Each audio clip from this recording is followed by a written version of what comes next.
Maintenant, une remarque importante en ce qui concerne la constante de taux de circuit. Ça, c'est la courbe de l'établissement du courant pendant la fermeture de K. J'ai tracé la tangente à l'origine des dates à cette courbe. La tangente coupe l'asymptote horizontale y égale I au point A. Je veux démontrer que l'abscisse du point A, c'est quoi? C'est taux. C'est la constante de taux du circuit. Je vais recommencer. Je veux démontrer que la tangente à l'origine des dates à la courbe de l'établissement du courant coupe l'asymptote au point A d'abscisse quoi? D'abscisse taux.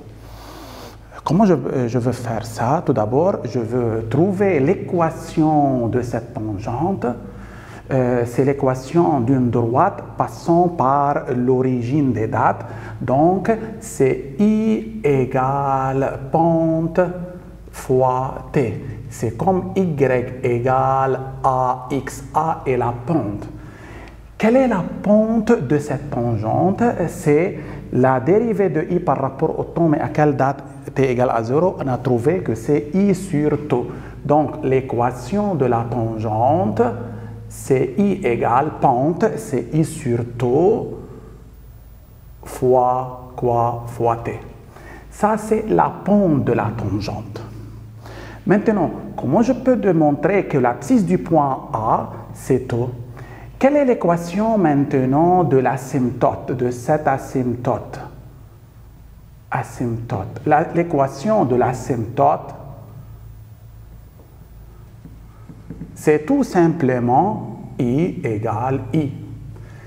A est l'intersection entre la tangente et l'asymptote.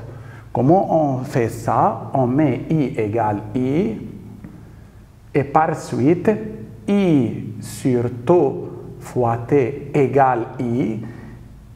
I, l'équation de la tangente, I, l'équation de l'asymptote. Maintenant, T égale à quoi?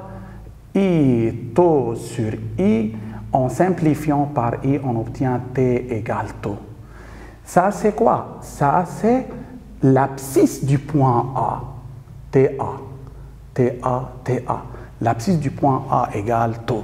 Donc, dorénavant, la tangente à l'origine des dates coupe l'asymptote au point d'abscisse quoi? Taux. Aussi, de la même manière, pendant la rupture du courant, la tangente à l'origine des dates coupe l'asymptote, l'axe des abscisses, c'est-à-dire au point d'abscisse quoi? Taux. La tangente coupe l'asymptote au point d'abscisse quoi? Taux. Donc, d'une manière générale, la tangente à l'origine des dates, pendant l'établissement du courant ou la rupture du courant, à l'origine des dates, c'est-à-dire au début de l'établissement ou au début de la rupture. La tangente à l'origine des dates coupe l'asymptote au point d'abscisse taux toujours. L'abscisse de ce point, c'est taux. L'abscisse de A, c'est taux. Tout le monde d'accord? C'est une règle générale. Dans ce nouveau paragraphe, on va étudier expérimentalement l'établissement et la rupture du courant dans un dipôle RL série. Pour cela, on a considéré le montage suivant. Ça, c'est un générateur délivrant une tension en créneau ou un signal carré 0E et de période T. On va expliquer ça ultérieurement. Le générateur alimente le dipôle RL. Les flèches sur L et sur R indiquent que ce sont des valeurs réglables. C'est-à-dire, je peux faire varier la valeur de l'inductance de la bobine ou la valeur de quoi? De la résistance R du conducteur ohmique.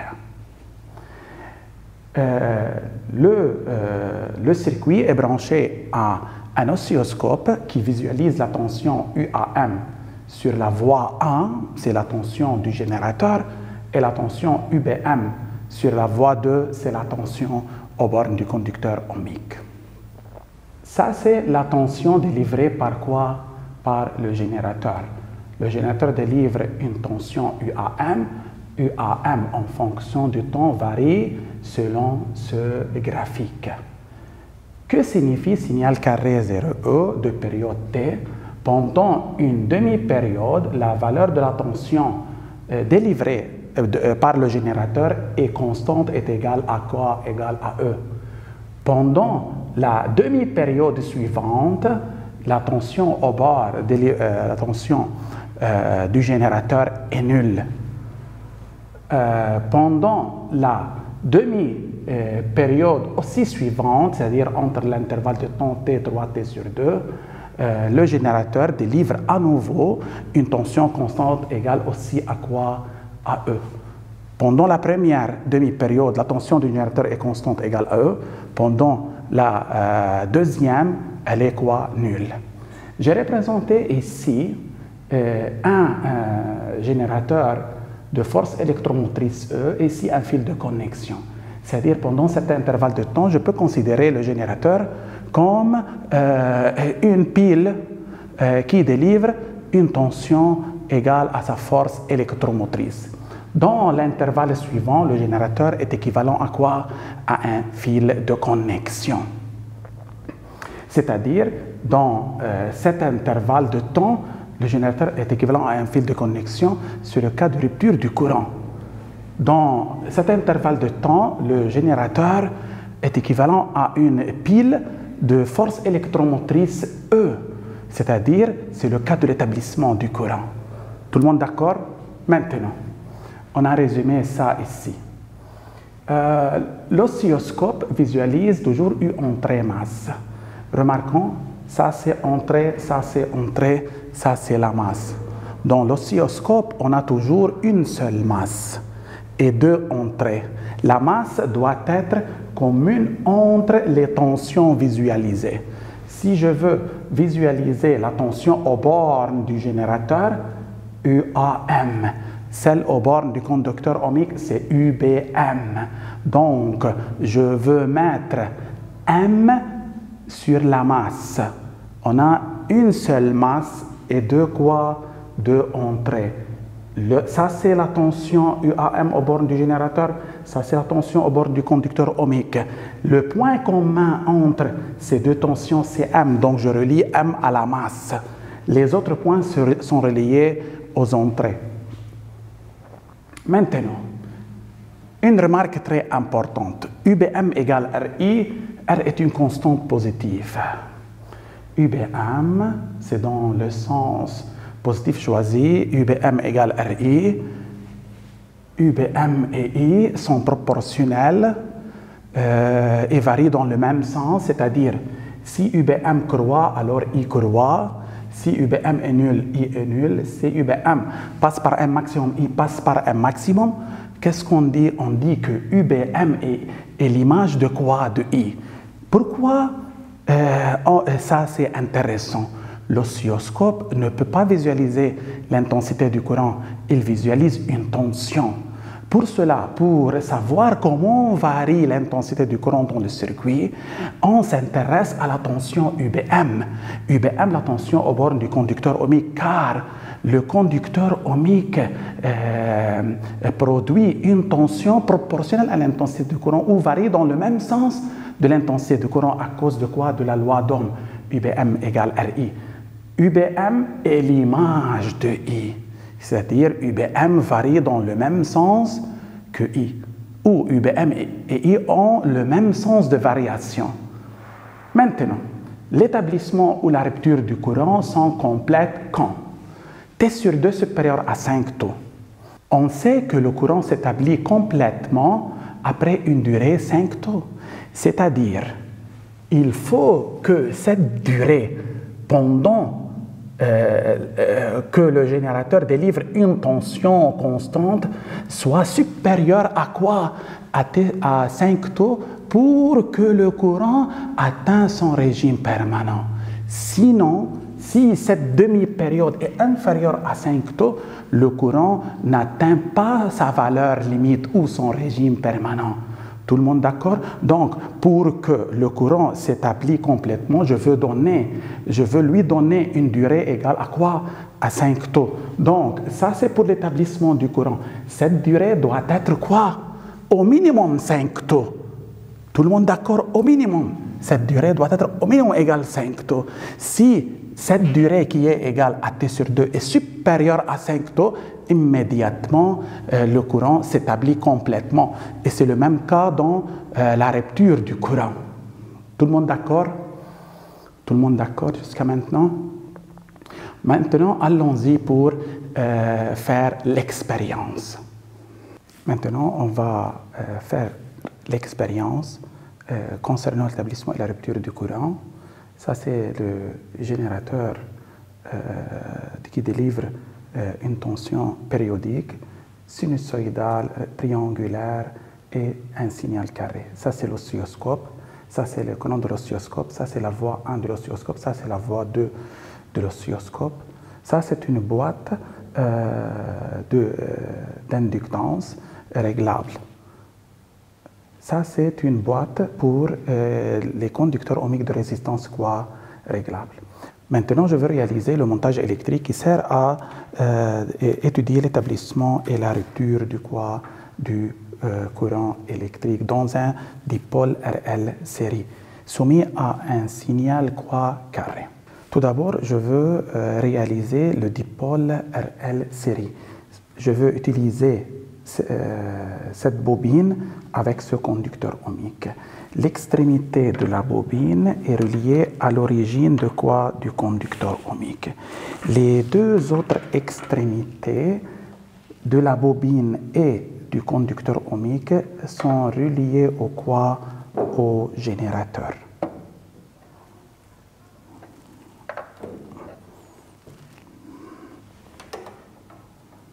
Ça c'est ici. Et ça c'est là. Maintenant, notre circuit est branché sur le générateur. Maintenant, je veux brancher l'oscilloscope sur le circuit pour visualiser la tension aux bornes du générateur et la tension aux bornes du conducteur ohmique. Je constate que ça, c'est le point commun entre les deux.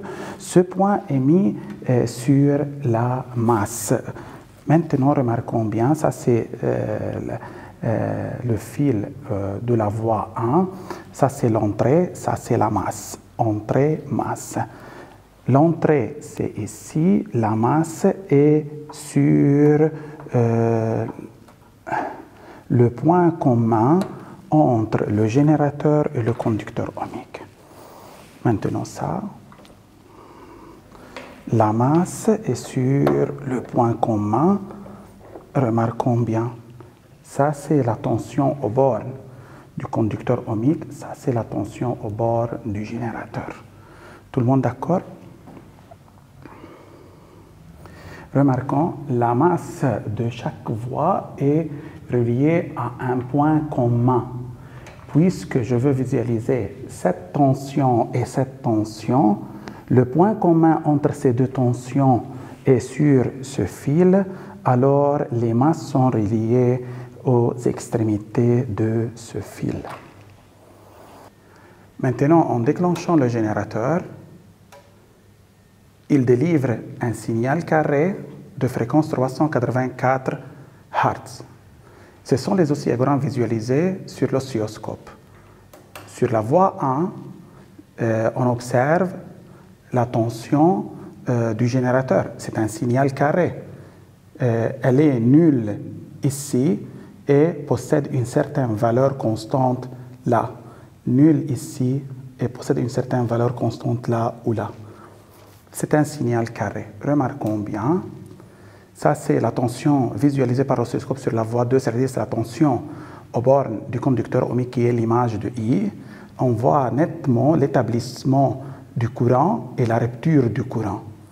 En joignant les deux tensions ensemble, on observe l'établissement du courant lorsque le générateur délivre une tension constante et sa rupture lorsque la tension du générateur est nulle, c'est-à-dire le générateur est équivalent à un fil conducteur. Ça, c'est la rupture. Ça, c'est la rupture, la phase de la rupture. Ça, c'est la phase de quoi? De l'établissement du courant. Ça, c'est la phase de la rupture. La phase de la rupture correspond à une tension nulle du générateur. Maintenant, remarquons, on sait que l'établissement du courant est complète car l'oscillogramme atteint son régime permanent. La rupture est aussi complète car l'intensité du courant atteint son régime permanent nul. Ça atteint son régime permanent nul. Le générateur délivre une tension constante pendant une demi-période et cette tension est nulle pendant la demi-période suivante. Donc, pour que le courant s'établisse complètement, il faut que T sur 2 est supérieur, la moitié de la période, est supérieur à quoi? À 5 taux, qui est la durée minimale pour que le dipôle, pour que le courant s'établisse complètement dans le dipôle RL. Remarquons bien, dans ce cas, la fréquence c'est 380 Hz, l'inductance de la bobine c'est 700 millihenry, la résistance du conducteur ohmique c'est 4 kΩ. Remarquons bien, ce sont les données 700 millihenry, 4 kΩ, 5 taux c'est 0,875 millisecondes.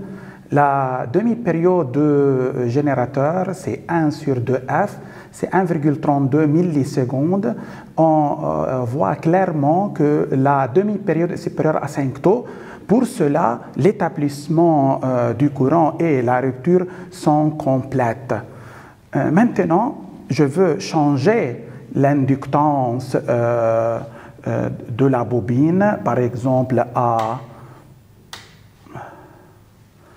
900 millihenry et diminuer la résistance à 2 kΩ. Je constate que l'établissement et la rupture du courant ne sont pas complètes.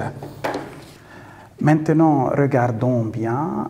L, c'est 900 millihenry, R 2 kΩ, 5 taux, c'est 2,25 millisecondes. T sur 2, c'est 1,32 millisecondes. Par suite, on constate que T sur 2 est inférieur à quoi? À 5 taux. Dans ce cas, le régime permanent n'est pas atteint. Tout le monde d'accord? Maintenant, remarquons que se passe-t-il lorsque je veux diminuer la fréquence du générateur. Remarquons, lorsqu'on diminue la fréquence, la période va augmenter. Il en est de même de la demi-période. Remarquons. Le régime permanent est établi à nouveau. L'établissement et la rupture du courant atteignent le régime permanent. La fréquence maintenant, c'est 111 Hz. La fréquence maintenant, c'est 111 Hz. Remarquons, on n'a pas changé ni L, elle reste 900, R reste 2 kΩ. Regardons pour cette situation, elle n'a pas changé 900 millihenry, R c'est 2 kΩ, 5 taux c'est 2,5 millisecondes, T sur 2 c'est 4,5 millisecondes. On constate que T sur 2 est supérieur à 5 taux, pour cela le régime permanent est atteint. La grandeur taux joue un rôle très important pour savoir si l'établissement ou la rupture du courant atteignent leur régime permanent ou non. Tout le monde d'accord?